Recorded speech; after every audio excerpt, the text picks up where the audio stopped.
Boa noite. Incêndios voltam a ser registrados no interior do estado Potiguar. Nas últimas 24 horas, o Corpo de Bombeiros atendeu 15 ocorrências. Algumas delas ainda estão em andamento. E você vai ver ainda. Hotel Reis Magos corre o risco de desabar. O anúncio foi feito hoje pela Prefeitura de Natal, que informou ainda está entrando com uma ação civil pública contra o estado, que até agora não emitiu parecer sobre o tombamento do Hotel Reis Magos. E aqui no estúdio eu vou receber o secretário estadual de Infraestrutura, Gustavo Coelho. Hoje é quinta-feira, 31 de outubro de 2019 e o Band Cidade começa agora.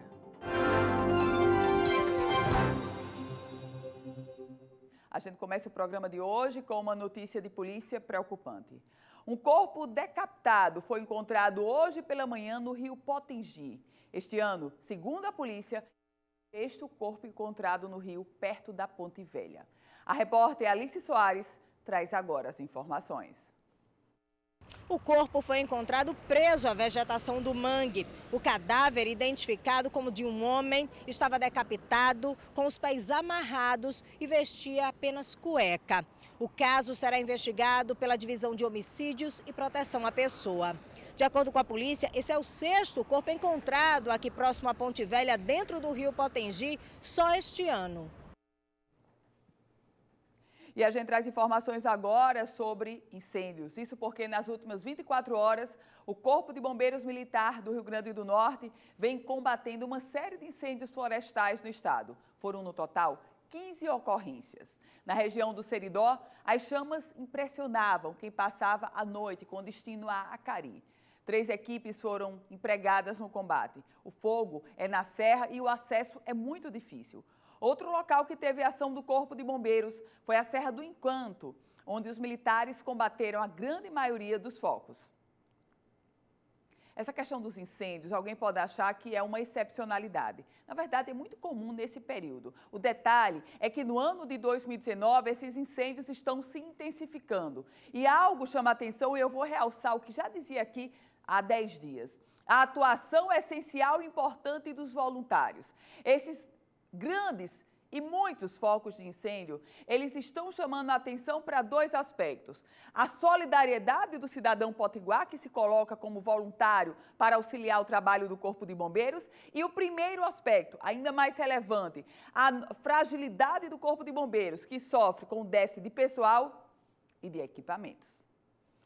Vamos para mais um capítulo da novela Hotel Reis Magos. A Prefeitura de Natal ingressou com uma ação civil pública contra o estado que até agora não emitiu parecer sobre o tombamento daquela unidade. A Secretaria de Saúde e de Obras Públicas da capital anunciaram ainda a suspensão de qualquer tipo de fiscalização dentro do prédio que ameaça desabar a qualquer momento.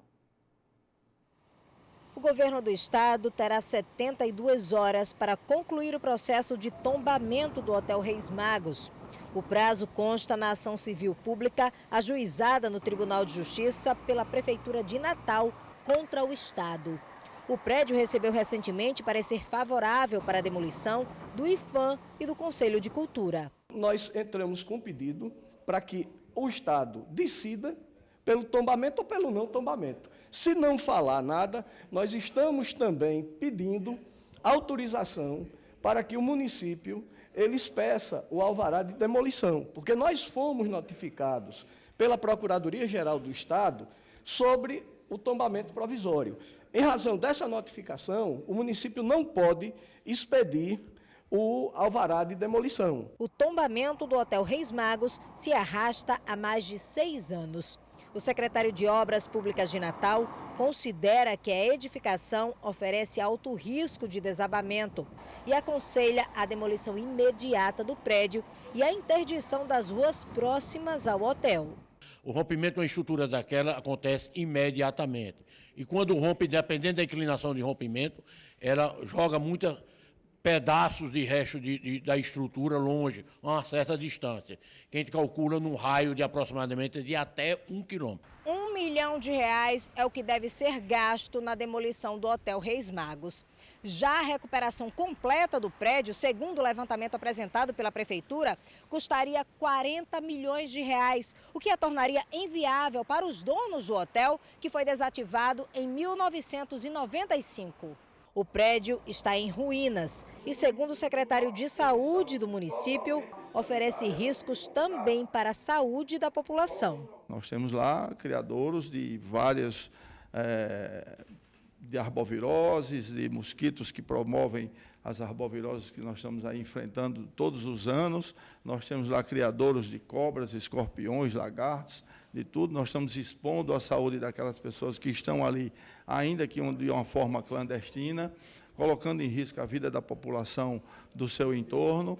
E o quadro sanitário ele é gravíssimo. Ele acompanha a gravidade do quadro estrutural. O secretário de Saúde anunciou que não serão mais feitas inspeções sanitárias no prédio, por causa do risco de desabamento da estrutura. Essas ruínas podem tombar a qualquer momento e, num momento de uma inspeção, se houver, pode acontecer um risco grave à vida dos meus funcionários. A Prefeitura de Natal está corretíssima, certíssima. E toda a responsabilidade, a partir de agora, está sobre o secretário estadual de Educação, professor Getúlio Marques. Por que o medo, por que o receio, por que a demora, por que tanto problema para trazer um parecer? Que sim ou que não. Mas a impressão que passa é que a Secretaria Estadual de Educação está com medo de assumir uma posição. Isso é ônus e é bônus.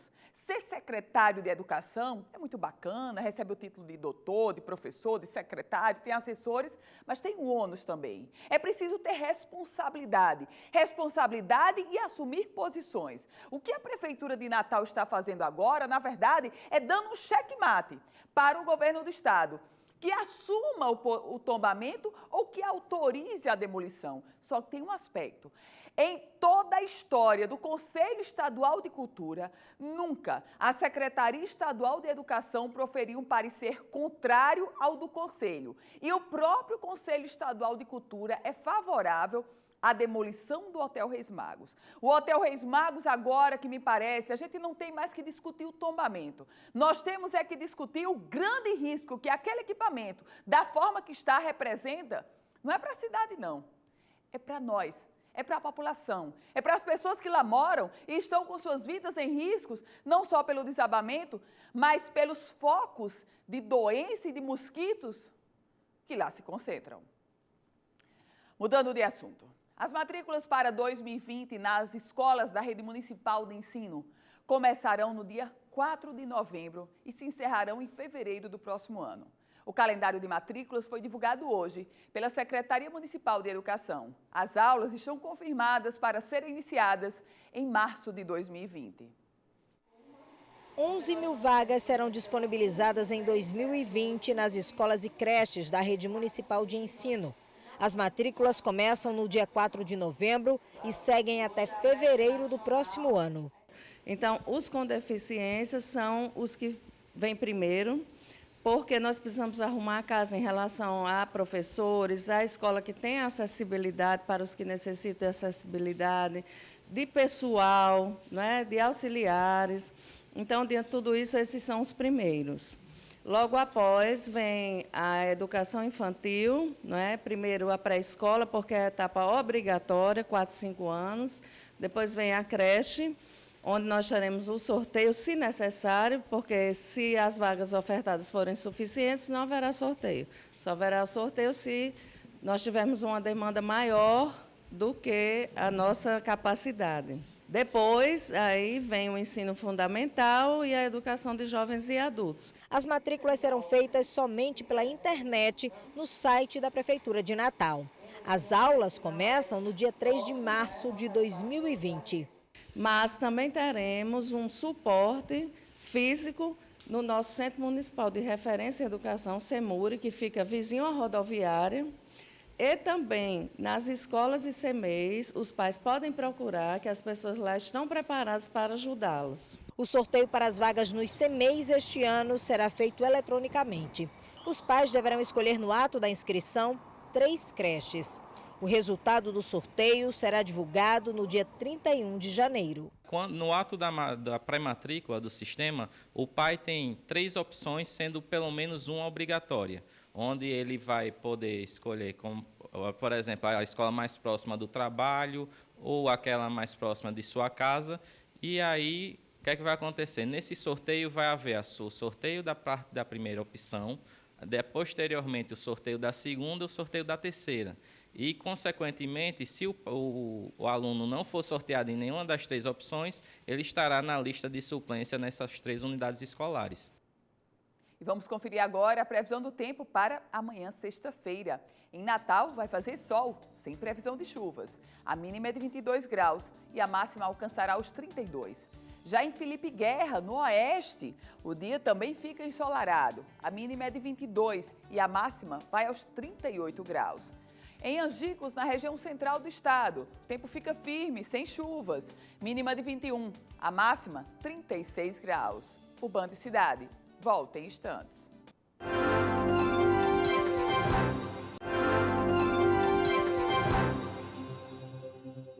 A Cosern desativou mais de 6 mil gatos de energia do início do ano até o mês de setembro. A quantidade de energia recuperada é suficiente para abastecer 2 municípios do interior potiguar por um mês. A operação varredura da Cosern já conseguiu desativar 6.271 gatos de energia em todo o estado. A energia recuperada pela Cosern de janeiro a setembro deste ano é suficiente para abastecer os municípios de Guamaré e Extremóis durante um mês, ou ainda os bairros do Tirol, Lagoa Nova, Planalto e Ponta Negra, juntos durante 30 dias. A gente faz em indústria, faz em rural, faz em comércio, faz em residência. Então, em todos os segmentos que a gente atua, a gente faz também as inspeções. É bom reforçar que o gato ele é crime. Crime, já previsto no Código Penal, no artigo 155, e pode levar a uma reclusão de 4 anos. Nos 9 meses de operação, 13 pessoas foram presas em flagrante no Rio Grande do Norte. Além de crime, o gato representa riscos para a população. Tem esse lado também de segurança muito forte, que isso daí pode também acarretar um acidente. E o outro ponto que a gente destaca muito que isso daí é rateado com todos, né? Como é uma tarifa de concessão de serviço público, essa perda de energia é rateada com todos. Então, é uma forma de a gente evitar a perda e realmente ser mais justo com todos. A população pode denunciar as fraudes de forma anônima pelo aplicativo da Cosern, pelo site ou ligando 116. A gente aguarda as denúncias para exatamente a gente poder fazer as inspeções. Além disso, a gente tem hoje um sistema de mineração de dados, um sistema de BI que facilita exatamente essa identificação. Então, se houve uma redução de consumo, se houve algum consumo atípico naquela unidade consumidora, a gente manda a inspeção para exatamente verificar se houve algum tipo de situação irregular. O Tribunal de Justiça do Rio Grande do Norte declarou inconstitucional a lei promulgada pelo município de Natal, que trata da disponibilidade e gratuidade do uso da internet e Wi-Fi no transporte público coletivo da capital potiguar. O prefeito de Natal ingressou com essa ação direta de inconstitucionalidade com o pedido da chamada tutela de urgência contra a lei promulgada pelo Legislativo. Na ação, o chefe do Executivo afirmava que o projeto de lei, após aprovação em plenário, foi remetido ao prefeito para a conclusão do processo legislativo e foi vetado integralmente pela Procuradoria-Geral do município. O Wi-Fi gratuito para o transporte público. Quem não quer? Mas, na verdade, a gente sabe que o querer e o ter condições de oferecer isso é um outro aspecto. Certamente, a Prefeitura de Natal veta essa lei obrigando o Wi-Fi por um outro aspecto, com a justificativa de não encarecer a tarifa. Mas esse assunto nos remete a outro, a licitação do transporte público na capital potiguar. Nunca a Prefeitura de Natal conseguiu fazer um processo licitatório. Aliás, ainda está em curso o edital do processo licitatório, que sequer foi lançado na versão do prefeito deste ano, já o prefeito Álvaro Dias. A Prefeitura de Natal, através do Serviço Especializado em Abordagem Social, realiza um trabalho socioassistencial nos canteiros da cidade. O grupo busca identificar, entre outras situações de vulnerabilidade, casos de exploração do trabalho infantil. O trabalho ainda é pouco conhecido pela população, mas o SEAS, Serviço Especializado em Abordagem Social, existe desde 2015 e tem como objetivo assegurar atendimento social a crianças, adultos e idosos que utilizem os espaços públicos como forma de moradia ou sobrevivência. Nós fazemos a abordagem oferecendo um acompanhamento no CRAS, oferecendo um acompanhamento no CREAS, um encaminhamento para o Centro Público do Emprego e Renda, um encaminhamento para o Serviço de Convivência, tanto para crianças quanto para idosos. É uma abordagem socioeducativa para que as famílias, assim juntamente com os profissionais da rede socioassistencial, elas construam projetos distantes da situação de rua. O trabalho de proteção e de encaminhamento das pessoas vulneráveis até a rede de serviços é rotineiro e exige sensibilidade por parte dos agentes. A coordenadora do SEAS explica que não cabe ao serviço, por exemplo, a retirada obrigatória dessas pessoas das ruas e canteiros. O serviço de abordagem social, ele não realiza a retirada coercitiva das pessoas que estão em situação de rua.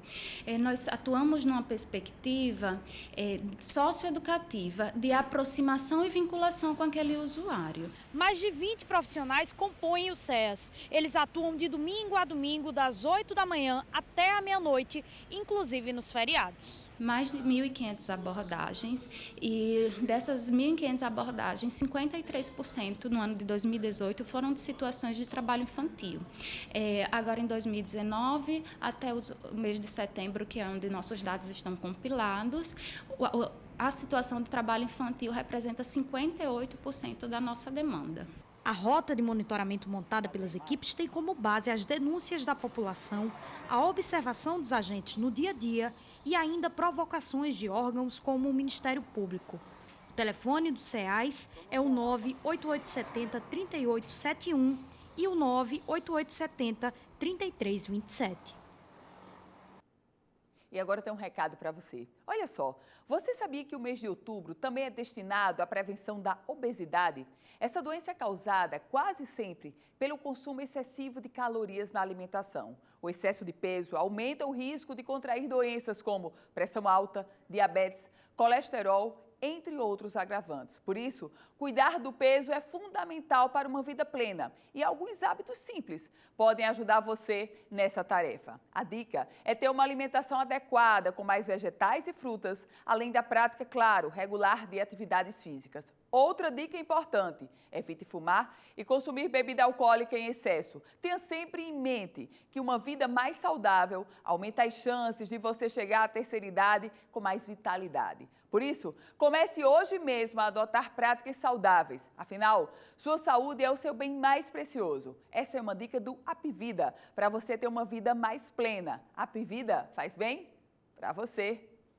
E no próximo bloco, eu recebo aqui no estúdio o secretário estadual de Infraestrutura, Gustavo Coelho. O Band Cidade volta já.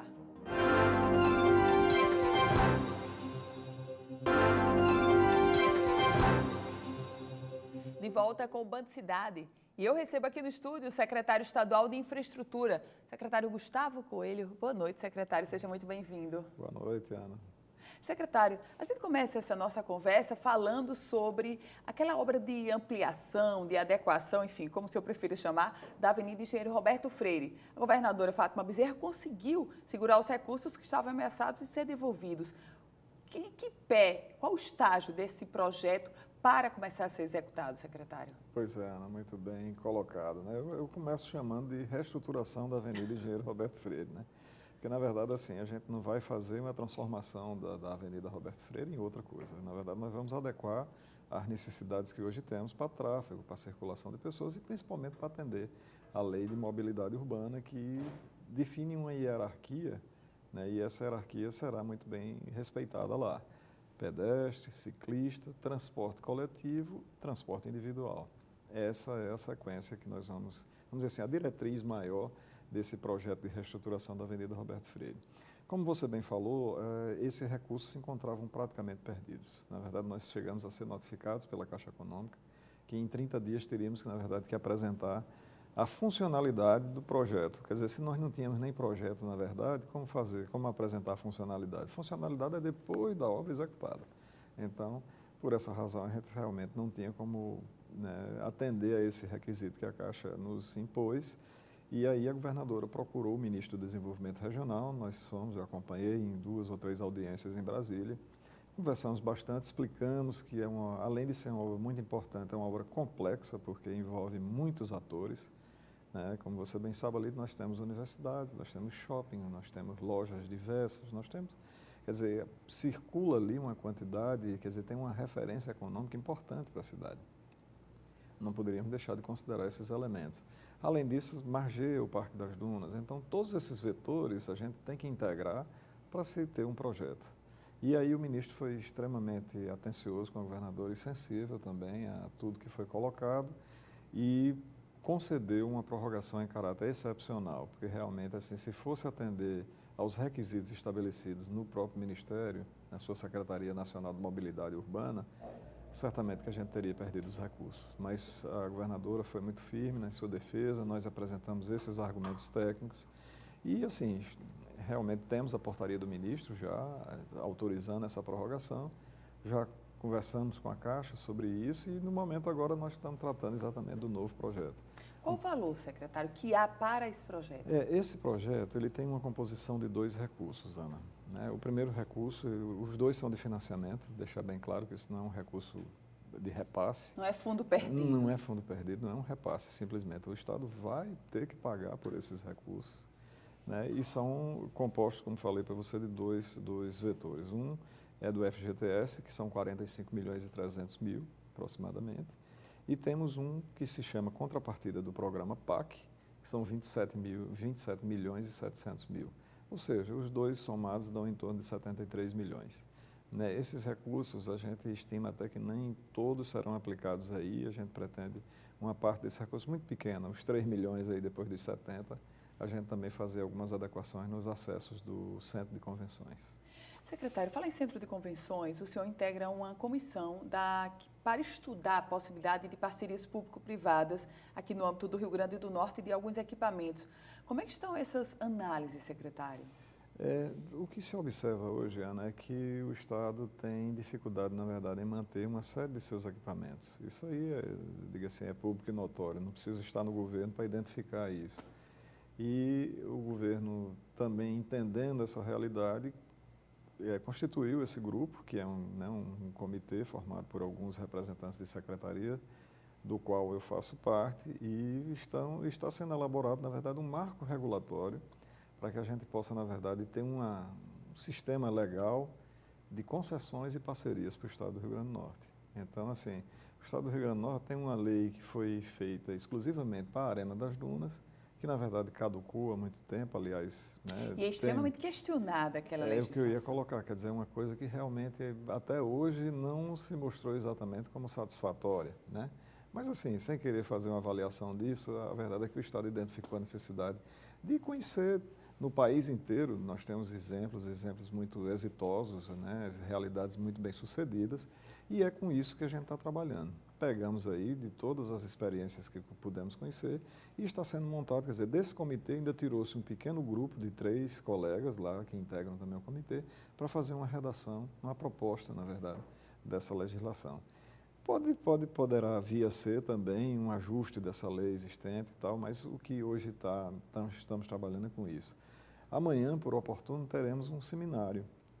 Nesse seminário, esse comitê um pouco mais ampliado vai conhecer, por exemplo, a realidade do BNDES, que vai trazer suas experiências também na área de concessões e parcerias.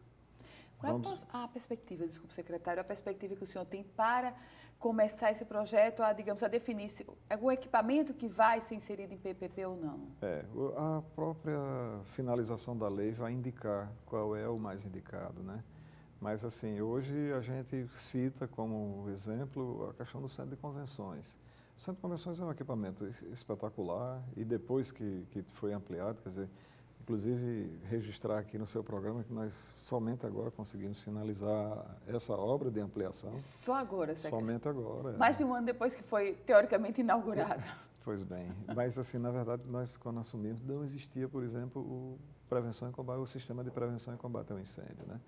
Isso foi resolvido, dentre muitas outras coisas, né? Constituímos uma comissão, a comissão recebeu o prédio, Corrigiu-se uma série de pequenas não conformidades, ajuste nas saídas do Centro de Convenções. Bom, está finalizada essa parte, sabemos que precisa de investimento para as outras áreas, né? É um equipamento realmente muito grande, mas o que é fato hoje é que a gente sabe que ele seria muito facilmente concedido, desde que a gente tivesse essa legislação. Outro exemplo que eu lhe dou é o Museu da Rampa, né, que está sendo também uma obra que está quase finalizando, né, porque ela também vem se arrastando. É uma obra muito cara para o Estado, porque só de reajustamento deve ficar na faixa de agora, né, o Estado ainda tem que desembolsar algo em torno de 1,8 milhões só para pagar o reajustamento dessa obra. Secretário Estadual de Infraestrutura, secretário Gustavo Coelho. Muito obrigada, secretário, por sua participação. Eu que agradeço, Ana. Estou sempre à sua disposição. Muito obrigada, secretário. E o Band Cidade vai ficando por aqui. Lembre-se que todas as informações da política você confere no politicaemfoco.com, um site especializado na política do Rio Grande do Norte e do Brasil. Você acompanha agora o Jornal da Band e a gente volta a se encontrar amanhã às 18h50. Até lá, ótima noite para você.